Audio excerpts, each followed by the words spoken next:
as you can see on the board. Can you see the picture? Yeah. Okay. Do you know any relation between the picture and the Python individual differences? Is it related? The color? The picture to the Python, is it related? Yeah, It's related. one is different. One is different, yes. So the picture refers that we are not all alike. We are not all alike. We have some differences among each other. We are not the same. Okay? So today we are going to know how we are not alike. First of all, we have to know that there is no one type of intelligence. In the past, we believed that intelligence is one type. Okay? No. Intelligence has many types. It has we have 8 types of intelligences. And of course, these types of intelligences affect our learning process or teaching process, because the students are not all alike. They are different. They are different in characters. They are different in their intelligences. So we have to know what are these types. First kind of intelligence is linguistic or verbal.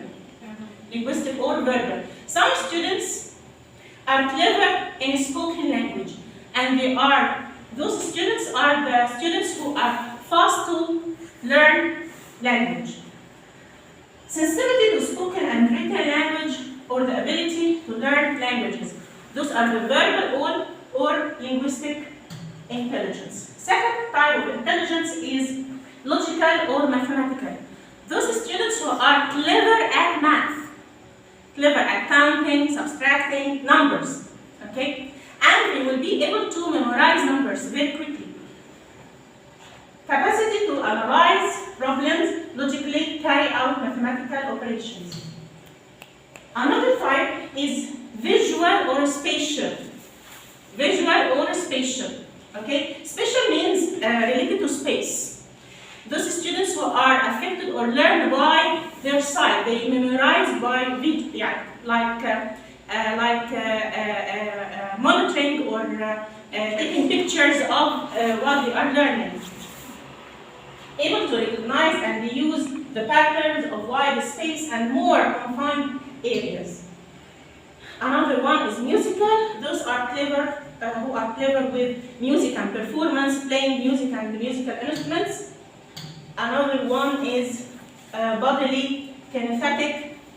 They are moving. Those who are moving a lot in the class. Of course, we find many of them among our students. They are moving a lot. They are moving a lot in the class. And at the same time, they take the parts or the body to solve the problems. They by motion, okay? Interpersonal intelligence is the ability to understand the intentions, motivations, and values of other people, to be considerate, to be thoughtful, to understand others. This is a kind of intelligence. Intrapersonal. So we have interpersonal about others and intrapersonal about himself. Okay? Ability to understand one's and appreciate one's feelings, fears, and motivations. He understands himself, he can express himself clearly. Naturalistic, and this is the last one. The student who is naturalistic, has naturalistic intelligence, is able to recognize, categorize, and draw upon certain features of the environment. He is interested with the environment around him. He is able to notice everything around his environment, his nature.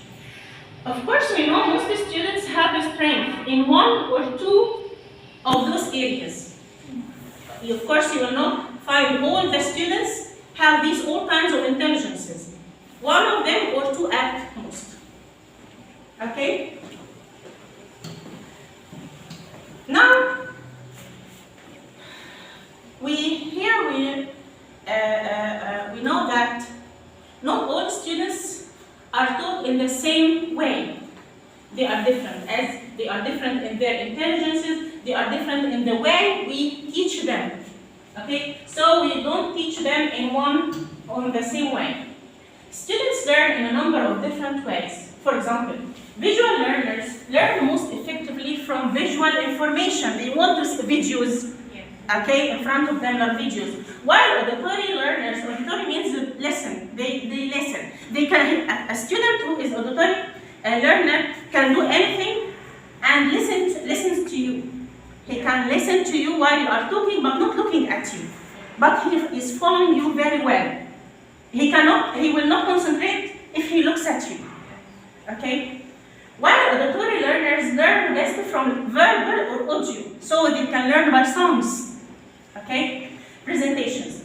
Tactile kinesthetic learners who are moving do well when touching or moving in some way as they take in information. And this we call experiential learning. By experience. They learn by experience. They have to do something in order to learn. Okay?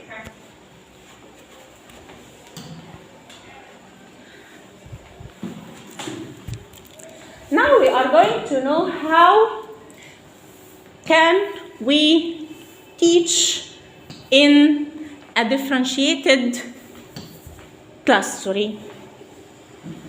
How can I go back?